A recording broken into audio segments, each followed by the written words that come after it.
friends, and you are very warm welcome in my educational YouTube channel Biology Prospect। आज हमारे इस video में हम लोग जानने वाले हैं female reproductive system menstruation cycle.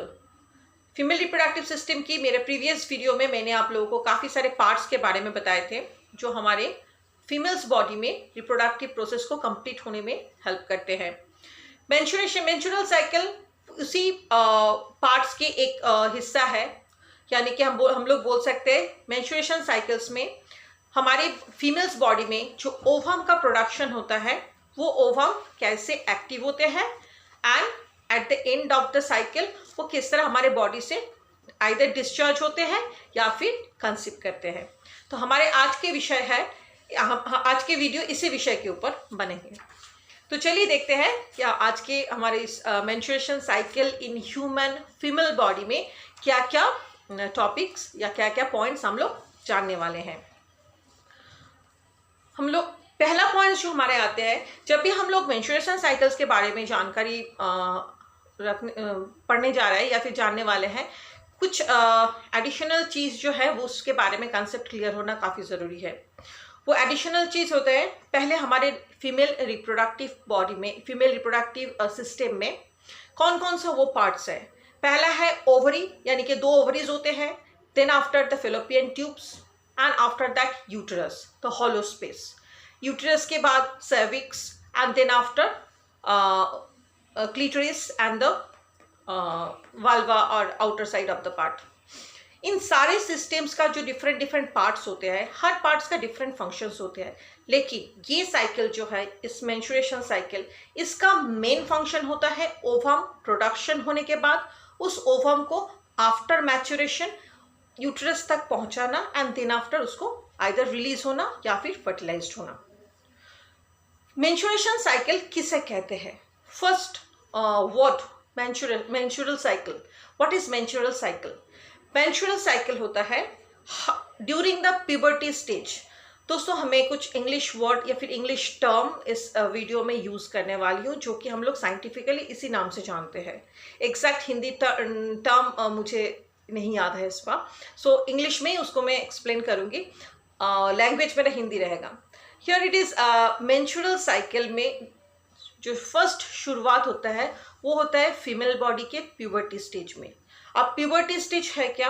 Puberty stage है जिस एज में हर female and male both sex में हमारे सेकेंडरी सेक्सुअल कैरेक्टरिस्टिक्स मार्क किया जाता है हमारे बॉडी में, यानी कि फीमेल बॉडी का secondary sexual characteristics and male body का सेकेंडरी सेक्सुअल कैरेक्टरिस्टिक्स मार्क्स होते हैं, जिसके कारण हम लोग आइडेंटिफाई कर सकते हैं कि ये फीमेल है या फिर ये मेल है। सो ये पर्टिकुलर स्टेज हमारे लाइफ में शुरू होता है डिफरेंट एज में। मेल के लिए ये एज डिफरेंट होते हैं एंड फीमेल के लिए ये एज होता है अप्रॉक्सीमेटली 12 से 13 ईयर्स के बीच में। सो 12 से 13 ईयर्स के बीच में हर फीमेल के लाइफ साइकिल में, लाइफ स्पैन में एक हार्मोनल चेंजेस आना शुरू होता है जिसे हम लोग प्यूबर्टी स्टेज कहते हैं। इस प्यूबर्टी स्टेज में बॉडी में काफ़ी सारे हार्मोनल चेंजेस होते हैं एंड इसी चेंज के एक एग्जाम्पल या फिर एक अहम पार्ट है starting of menstrual cycle in female body. ये मेंस्ट्रुअल साइकिल हमारे बॉडी में सबसे पहले शुरू होता है फर्स्ट डे ऑफ प्यूबर्टी, जिसे हम लोग कहते हैं menarche. First day of puberty, जिस दिन फर्स्ट मेंस्ट्रुअल साइकिल शुरू होता है फीमेल बॉडी में, उसे हम लोग कहते हैं मेनार्क। ये अप्रॉक्सीमेटली एज 12 से 13 के बीच में होता है and end of the menstrual cycle in human female body approximately age 40 से 50 के अंदर में रहते हैं। किसी किसी बुक में ये 45 से 50 भी मेंशन किया जाता है। उस एज को बोला जाता है मेनोपॉज।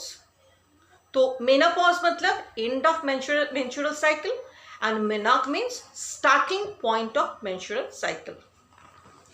अब मैंने पहले ही आप लोगों को बताया मेंस्ट्रुअल साइकिल जो है वो एक्चुअली फीमेल बॉडी में ओवम का प्रोडक्शन कहाँ होता है, कैसे होते हैं और ओवम कैसे एक्टिव होते हैं, ये तीनों डिफरेंट फेज को जोड़ के टोटल मेंस्ट्रुअल साइकिल जो कंप्लीट होते हैं ओवरऑल 28 डेज के अंदर। एक साइकिल कंप्लीट होता है। अब इसे हम लोग साइकिल क्यों कह रहे हैं, मेरा नेक्स्ट स्लाइड जब आप देखोगे आपको पता चलेगा। मैं इसे साइकिल इसलिए कह रही हूँ क्योंकि 4 डिफरेंट फेजेस में ये साइकिल कंप्लीट होता है। अब हम लोग जान चुके हैं कि प्यूबर्टी स्टेज फीमेल में कब शुरू होता है। अब हमारा जो नेक्स्ट स्लाइड होगा वो है प्यूबर्टी स्टेज स्टार्ट होने के 12 से 13 इयर्स के बीच में फीमेल बॉडी में जो फीमेल रिप्रोडक्टिव सिस्टम के अंदर रेगुलर मंथली सीक्वेंस इंटरवल में हर मंथ हर महीना एक रेगुलर इंटरवल में जो flow of bloods and lining of the uterus के कुछ पार्ट्स हमारे वेजिना से बाहर निकलते हैं एंड इन बिटवीन ये जो साइकिल कंटिन्यू होते हैं, इसी साइकिल को हम लोग मेंस्ट्रुअल साइकिल कहते हैं। क्लियर? अब ये मेंस्ट्रुअल साइकिल में शुरुआती प्यूबर्टी स्टेज 12 से 13 इयर्स के बीच में पहले डे जिस दिन महीना शुरू होता है उस दिन से लेके ऑनसेट यानी कि दूसरे मेंस्ट्रुअल साइकिल तक एक सिस्टमेटिक वे में बॉडी के अंदर में कुछ चेंजेस आते हैं जिसको हम लोग 4 डिफरेंट फेजेस में डिवाइड करते हैं। अब ये 4 डिफरेंट फेजेस क्या है? पहला फेज है मेंस्ट्रुअल साइकिल, यानी कि फर्स्ट फेज में जहां यूटरस के अंदर के, यानी कि मैंने पहले फीमेल रिप्रोडक्टिव सिस्टम बताते हुए कहा था यूटरस एक हॉलो स्पेस है जिसके 2-3 वॉल्स जो होता है, मेसोडर्म एंडोडर्म्स जो वॉल्स होते हैं, उन वॉल्स का जो लेयर होते हैं उस लेयर का कुछ फंक्शंस होते हैं जिसमें यूटरस को पहले प्रिपेयर होना पड़ता है मैच्योर एग को एक्सेप्ट करने के लिए या फिर मैच्योर ओवम को एक्सेप्ट करने के लिए। तो ये जो एंडोमेट्रियम, मायोमेट्रियम, ये सब जो लेयर्स वगैरह है, इन सब लेयर्स का जो लाइनिंग होते हैं, मेरा डायग्राम में आपको दिखेगा ये सारे लाइनिंग जो मैंने जो स्लाइड आपके सामने अभी प्रेजेंट कर रही हूँ, इस स्लाइड में एक सिंपल सा लेयर में दिखा रही हूँ यहाँ पर, और चारों चारों फेजेस का अलग अलग नाम यहाँ दिख रहा है आपको। मेंस्ट्रुएशंस, follicular phase, ovulation and luteal phase. ये चारों फेज को मैं 1 बाय 1 एक्सप्लेन करूंगी आज के इस वीडियो में। तो मेरा फर्स्ट पॉइंट जो है मेंस्ट्रुएशंस, ये फर्स्ट प्यूबर्टी स्टेज में जब शुरू होता है तो फीमेल बॉडी के यूटरस का जो वॉल होता है, एंडोमेट्रियम, मायोमेट्रियम, ये वॉल का ऊपर में जो लिनिंग होता है, ओके, इस लिनिंग का रैप्चर होकर यानी कि टूटकर ब्लड के साथ ये बाहर आ जाता है। और बाहर आना तब तक शुरू होता है जब तक ये यूटरस कंप्लीटली प्रिपेयर ना हो ओवम को एक्सेप्ट करने के लिए, यानी कि एग को एक्सेप्ट करने के लिए, मैच्योर एग को कैरी करने के लिए। तो ये जो फेज है, इसी फेज को हम लोग बोलते हैं मेंस्ट्रुएशन फेज, जो पहला फेज होता है मेंस्ट्रुएशन साइकिल का। याद रखिएगा, पहला फेज शुरू होता है प्यूबर्टी स्टेज के पहले दिन यानी कि मेनार्क के टाइम, और ये फेज कंटिन्यू रहते हैं आपका मेनापॉज तक। इन बिटवीन प्यूबर्टी से लेकर मेनापॉज तक ये इस इंटरवल में हर महीना एक साइक्लिक वे में ह्यूमन फीमेल बॉडीज में ओवरीज में कुछ चेंजेस होते हैं, जिसमें ओवम प्रोडक्शन यानी कि ओजेनेसिस प्रोसेस से ओवम प्रोड्यूस होने के बाद, ओवम मैच्योर होने के बाद वो ओवम निकल के ओवरी तक आना, इस प्रोसेस को कंटिन्यू करते हैं। And then after either it is body conceive the baby, यानी कि प्रेग्नेंट होना या फिर डिस्चार्ज हो जाना अनफर्टिलाइज्ड ओवम, ये 2 प्रोसेस हो सकता है। तो नॉर्मली हम लोग मेंस्ट्रुएशन साइकिल का डेफिनेशन में यही कहेंगे, unfertilised ovum with lining of the uterus जब ब्लड के थ्रू हमारे बॉडी से निकल जाते हैं, this is the process menstruation cycle और मेंस्ट्रुएशन प्रोसेस। अब मेंस्ट्रुएशन प्रोसेस में फर्स्ट फेज होता है यूटरस प्रिपेयर होना, यानी कि यूटरस का वॉल्स जो है उसके ऊपर जो लाइनिंग्स है वो रैप्चर होकर बॉडी से निकल रहा है। इन बिटवीन इस प्रोसेस में जब ये प्रोसेस चलता है, नॉर्मली ये प्रोसेस कंटिन्यू रहता है 3 to 5 days, somewhere 3 to 4 days also. ये इन बिटवीन हर मंथ एक गैपिंग, एक onset of the menstruation cycle से दूसरे onset of the menstruation cycle में गैपिंग होता है 28 days। So in between first phase menstruation phase में 3 to 5 days, इस 3 to 5 days में ओवरी के अंदर में ओवम का प्रोडक्शन यानी कि ओजेनेसिस प्रोसेस शुरू हो जाता है। दोस्तों, मेरा पहले कुछ वीडियोस में मैंने female reproductive part, male reproductive parts के बारे में बताया। मेरा अपकमिंग वीडियोस में मैं आप लोगों को एक्सप्लेन करूंगी कि व्हाट इज स्पर्मेटोजेनेसिस, जिस प्रोसेस से टेस्टिस में स्पर्म का प्रोडक्शन होता है, एंड व्हाट इज ओजेनेसिस, जिस प्रोसेस में फीमेल ओवरी में ओवम का प्रोडक्शन होता है। ये दोनों कंप्लीटली डिफरेंट प्रोसेस हैं जो काफ़ी एलेबोरेटली मैं अपना अपकमिंग वीडियोस में आपको एक्सप्लेन करूँगी। अभी हमारे जो मेन टॉपिक है मेंस्ट्रुएशन साइकिल, इस टॉपिक में जितना हम लोगों को ज़रूरत है जानना, मैं वही यहाँ पर एक्सप्लेन कर रही हूँ। ओवरी के अंदर जैसे ही ओवम का प्रोडक्शन शुरू हो जाता है, हर ओवरी यानी कि हमारे फीमेल बॉडी में 2 ओवरी हैं, 2 ओवरी ऑल्टरनेटिवली, दैट मीन्स एक ओवरी पहले में ऑनसेट में तो दूसरे ओवरी अनदर ऑनसेट में ओवम का प्रोडक्शन करते हैं, दोनों एक साथ नहीं। सो पहले जो ओवरी में ओवम का प्रोडक्शन हो रहा है, उस ओवरी के अंदर मैच्योर होना और मैच्योर होने के बाद उस ओवरी से बाहर निकलना, ये दोनों प्रोसेस जो है, इन दोनों प्रोसेस में 2 पार्ट होते हैं। पहला प्रोसेस मेंस्ट्रुअल साइकिल, जहां यूट्रस रेडी हो रहा है, उसका लाइनिंग रैप्चर होकर बाहर निकल रहा है। At the same time ovary also get ready to release the mature ovum. ये ओवरी जब मैच्योर ओवम का प्रोडक्शन करके रेडी हो जाते हैं, यानी कि ओवरी में ओवम का प्रोडक्शन हो गया है, अब वो ओवम ओवरी से बाहर निकलेगा। तो इस पोजीशन में ovary with mature ovum, in this stage को हम लोग कहते हैं फॉलिकुलर स्टेज और Graafian follicle. Clear? This is called Graafian follicle. Okay, तो हम लोग देखें ग्राफियन फॉलिकल मतलब फॉलिकुलर फेज में फर्स्ट स्टेज होता है ग्राफियन फॉलिकल, जहां ovary with ovum, mature ovum wait कर रहा है फैलोपियन ट्यूब में मैच्योर ओवम को रिलीज करने के लिए। और एक चीज यहाँ पर ओवरी में सिक्रेशन होता है जो कि बहुत ही महत्वपूर्ण हार्मोन्स है फीमेल बॉडी में। उस हार्मोन का नाम है ओएस्ट्रोजन हार्मोन। ओएस्ट्रोजन हार्मोन एक ऐसा हार्मोन है जिसका लेवल फॉलिकुलर स्टेज में स्लोली इंक्रीज यानी कि बढ़ता है।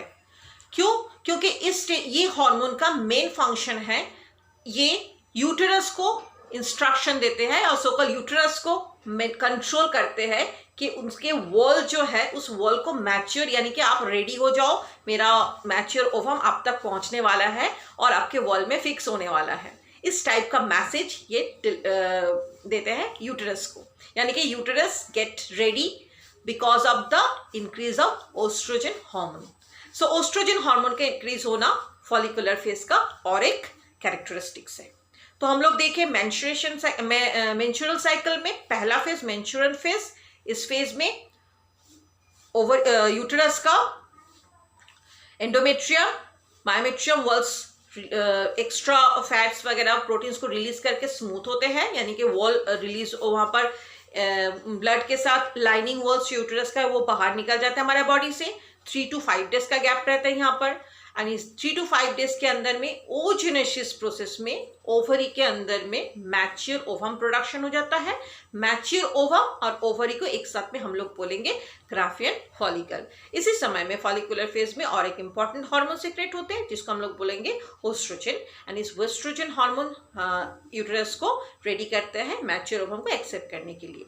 दोस्तों, मेरा फीमेल रिप्रोडक्टिव सिस्टम पढ़ाते समय मैंने फीमेल रिप्रोडक्टिव सिस्टम में फैलोपियन ट्यूब का 3 डिफरेंट पार्ट्स दिखाए थे, infundibulum, ampulla and isthmus. In 3 different parts में ये जो मैच्योर ओवम है जब पास करेगा, यानी कि इस फैलोपियन ट्यूब से होते हुए वो जब वाया फैलोपियन ट्यूब जब यूटेरस तक पहुंचेगा, तब तक अगर स्पर्म से ओवम फर्टिलाइज्ड हो जाते हैं तो डिफरेंट अदर फेजेस जो होता है, जो कि मैं फर्टिलाइजेशन वीडियो में मैं आप लोगों को एक्सप्लेन करूंगी, वो सारे प्रोसेस यूटेरस ट्यूब में ही फेलोपियन ट्यूब में ही होता है, डिफरेंट डिफरेंट पार्ट्स में। ओके, अब बात है कि ओस्ट्रोजन का प्रोडक्शन हो गया, यूटेरस रेडी हो गया मैच्योर ओवम को एक्सेप्ट करने के लिए।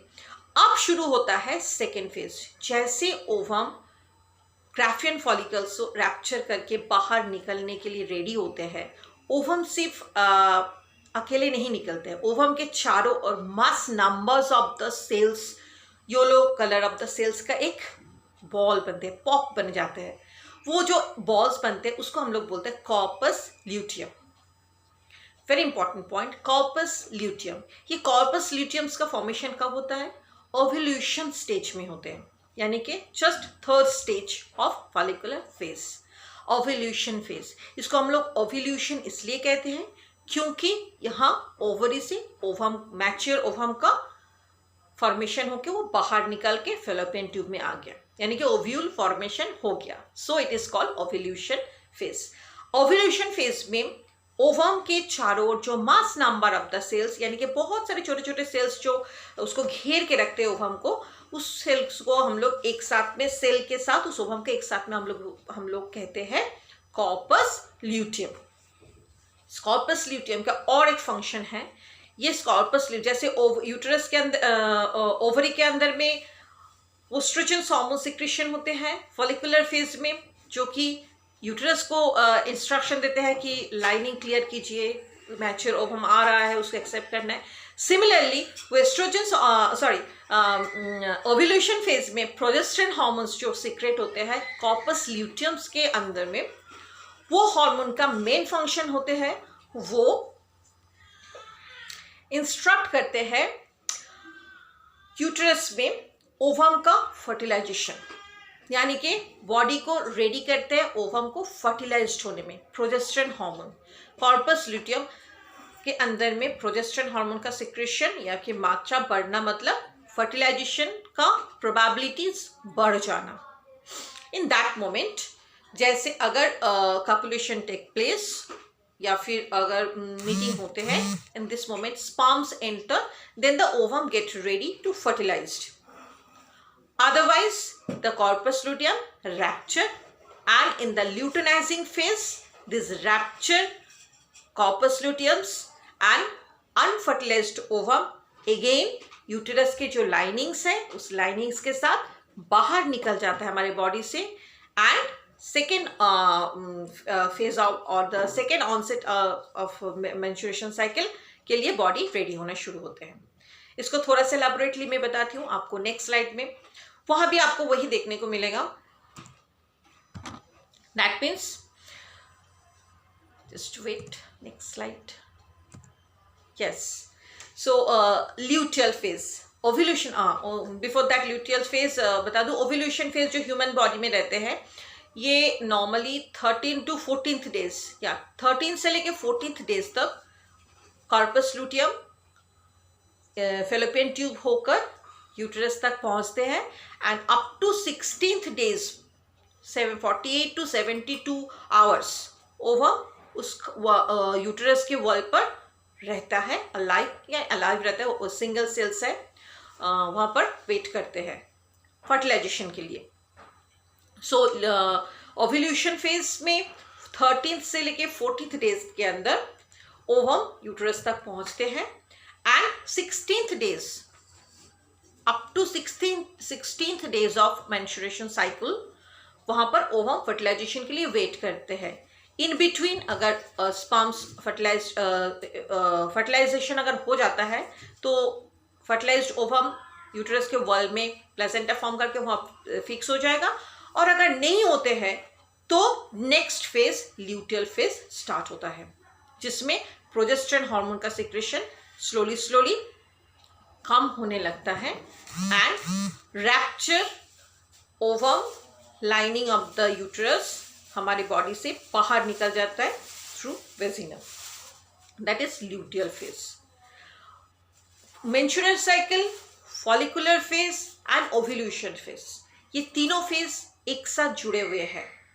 मेंस्ट्रुएशन फेज में oogenesis प्रोसेस से ओवम का प्रोडक्शन हुआ एंड ओवरी यूटेरस रेडी हुआ। फॉलिकुलर फेज में ओवरी से ग्राफियन फॉलिकल रैप्चर होके ओवम रिलीज होते हैं फेलोपियन ट्यूब में एंड ओस्ट्रोजन हार्मोन्स का मात्रा बढ़ने लगते हैं। आफ्टर दैट फॉलिकुलर फेज होते हुए जब ओवम सीक्रेट हो जाते हैं, उसके चारों ओर mass number of the cells का जो बॉल बनते हैं उसको हम लोग बोलते हैं कॉर्पस ल्यूटियम। इस कॉर्पस ल्यूटियम 16 डेज तक हमारे यूटेरस में रहते हैं। If it is fertilized then it is stay over here and conceives होते हैं, वहाँ पर बेबी कंसीव करते हैं फीमेल। अगर ये बेबी कंसीव नहीं होता है यानी कि फर्टिलाइजेशन नहीं होता है फेलोपियन ट्यूब में, तो ये नेक्स्ट स्टेज यानी कि मैंने पहले ही कहा ऑनसेट ऑफ मेंस्ट्रुएशन साइकिल से दूसरे ऑनसेट ऑफ मेंस्ट्रुएशन साइकिल के बीच में गैपिंग होता है 28 डेज। कभी कभी ये वैरी करता है, 1 डे 2 डे इधर होता है, but it is normally 28 days. तो एक सेट से लेकर दूसरे सेट तक ये 28 डेज के गैपिंग में ये ओव्यूलेशन से स्पेस कंप्लीट होने के बाद इधर it fertilized, that means the female body conceives the baby and it is fixed on the wall of uterus, or again progesterone hormones का लेवल डिक्रीज होने लगता है ल्यूटेरल फेज में एंड जो ओवम अनफर्टिलाइज्ड है, जो ओवम फर्टिलाइज नहीं हुआ, वो बॉडी से बाहर निकल जाता है with the leaning of the uterus के साथ एंड कॉर्पस ल्यूटियम्स भी रैप्चर हो जाता है। और जो वैकेंट ग्राफियन फॉलिकल है यानी कि द सेम प्रोसेस में जो ओवरी के अंदर जहाँ से ओवम निकल गया एंड सेकेंड ओवरी जो वेट कर रहे हैं नया ओवम प्रोडक्शन मैच्योर करने के लिए, वो ओवरी गेट रेडी, वो ओवरी फिर रेडी होने लगता है न्यू ओवम प्रोडक्शन करने के लिए न्यू ग्राफियन फॉलिकल के साथ। एंड जैसे वन मेंस्ट्रुएशन साइकिल कंप्लीट होता है ऑनसेट, दूसरे ओवरी जस्ट साइक्लिक वे में सेकेंड सेम प्रोसेस रिपीट करते हैं एंड नया जो ओवम है उसको रैप्चर करके फिर से कॉर्पस लूटियम के थ्रू यूटेरस में भेजते हैं। तो ये जो प्रोसेस है, ये पूरे प्रोसेस एक साइक्लिक वे में कंप्लीट होते हैं and if the female pregnant then after the ovulation luteal phase नहीं होता है एंड 9 मंथ्स के लिए 10 मंथ्स के लिए ओव्यूलेशन प्रोसेस स्टॉप हो जाता है। अगर बेबी कंसीव हो जाता है यानी कि fertilization, if the fertilization take place in fallopian tube, mature ovum अगर फर्टिलाइज हो जाते हैं तो बेबी कंसीव करते हैं एंड यूटेरस का जो वॉल है उसमें प्लेजेंटा फिक्स हो जाते हैं। तो इस मोमेंट में मेनोपॉज इस फेज में मेंस्ट्रुएशन साइकिल कुछ महीने के लिए बंद हो जाते हैं बिकॉज नया ओवम प्रोडक्शन होता नहीं है और बेबी स्लोली वहाँ ग्रो करते हैं। मेरा कमिंग वीडियो में मैं आप लोगों को बताऊंगी कि फर्टिलाइजेशन प्रोसेस होता कैसे है। तो ये था कंप्लीट मेंस्ट्रुअल साइकिल्स का डिस्क्रिप्शन। ये इसको हम लोग मेंस्ट्रुअल साइकिल इसलिए कहते हैं क्योंकि first onset of menstruation that is in puberty stage से शुरू करके 1 मंथ इंटरवल में हमेशा 4 साइक्लिक वे में ओवम प्रोडक्शन होता है oogenesis प्रोसेस से ओवरी में। उसके बाद वो ओवम रिलीज होता है फेलोपियन ट्यूब में, फेलोपियन ट्यूब के थ्रू ओवरी तक पहुंचते हैं यानी कि यूटेरस तक पहुंचते हैं, यूटेरस में इधर फर्टिलाइज होते हैं और फर्टिलाइजेशन होता है तो बेबी वहाँ कंसीव होता है, अदर फर्टिलाइजेशन नहीं होता है तो ल्यूटल फेज से वो फिर बाहर निकल जाते हैं। ये साइक्लिक वे में ये प्रोसेस कंप्लीट होता है कब तक? जब तक फीमेल बॉडी मेनोपॉज तक नहीं पहुंचता, यानी कि 40 to 50 के अंदर में जो मेनोपॉज फेज है तब तक फीमेल बॉडी में ये साइकिल मंथली इंटरवल में चलते रहते हैं। इस प्रोसेस को कहा जाता है मेंस्ट्रुएशन साइकिल। आई होप मेरा ये वीडियो आप लोगों को इस साइकिल को समझने में हेल्प करेगा and this is the very important topic in class 10th level, female reproductive system menopause cycle menstruation cycle and इस चैप्टर से काफ़ी सारे क्वेश्चंस आते भी हैं। मेरा अपकमिंग वीडियोस में मैं बेबी बर्थ एंड फर्टिलाइजेशन के बारे में आप लोगों को एक्सप्लेन करूँगी। अगर आप लोगों को समझ में आए हैं ये वीडियो और आप लोगों को पसंद आए तो please don't forget to like, share and subscribe ज़रूर करना एंड बेल आइकन को ज़रूर प्रेस करना बिकॉज बेल आइकन प्रेस करोगे तभी मेरा अपकमिंग वीडियोस आप तक बहुत जल्द पहुंच पाएगा. So I hope you understand and please comment box में कमेंट ज़रूर करना ताकि मुझे समझ में आए कि आप लोगों को प्रॉब्लम कहाँ हो रहा है या फिर मैं और बेहतर तरीके से आप लोगों को समझा पाऊँ. So have a nice day, take care, bye bye.